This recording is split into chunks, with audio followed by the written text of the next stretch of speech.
Cahier de doléances. Démocratie ou enfumage? Dans une précédente vidéo, je souhaitais des cahiers de doléances, ce qui a eu lieu sur certains ronds-points.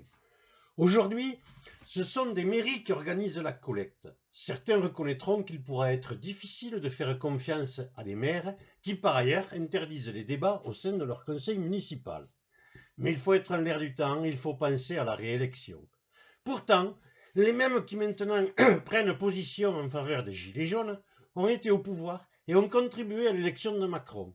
Les députés de la République en Macronie, LREM, pleurant sur l'héritage du passé, oublient un peu vite que leur chef a été ministre de Hollande.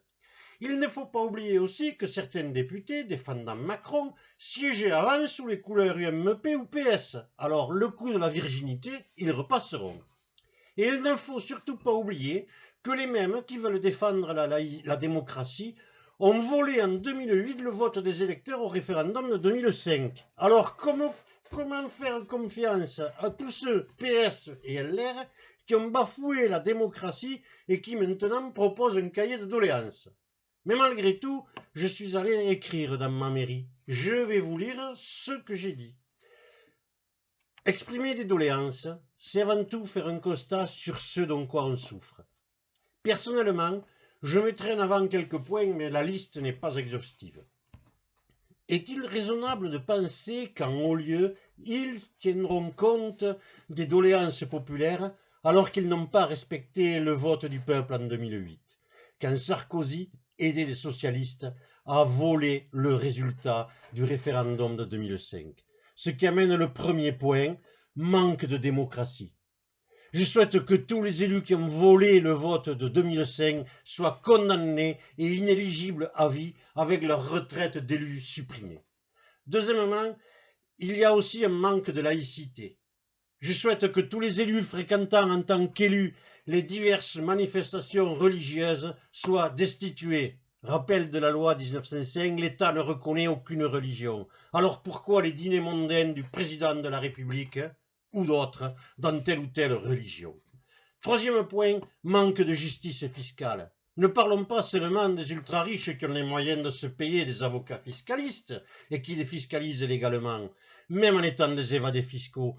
Parlons des élus, maires, présidents de collectivités, qui, pour assouvir leur mégalomanie, utilisent l'argent du public à des réalisations aussi coûteuses qu'inutiles, sans consulter les habitants, ou seulement les habitants contribuables qui ne décident plus où vont les taxes locales. Encore un manque de démocratie. La délégation de pouvoir n'est pas l'abandon du pouvoir. Demandons que les dépenses des communes soient votées par ceux qui cotisent à la caisse commune quand les projets des dépenses ne font pas partie du programme électoral. Si on se réfère à la devise de la République, liberté, égalité, fraternité, où est l'égalité des territoires quand certaines communes ont des taux de taxes locales exorbitants? Une harmonisation dans le canton, par exemple, paraît nécessaire.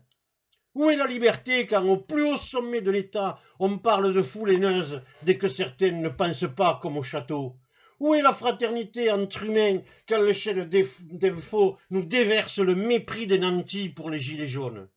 Donc, pour en revenir aux doléances, et aux cahiers de doléances ayant eu leur origine dans la Révolution française, revenons à l'essentiel, l'abolition des privilèges.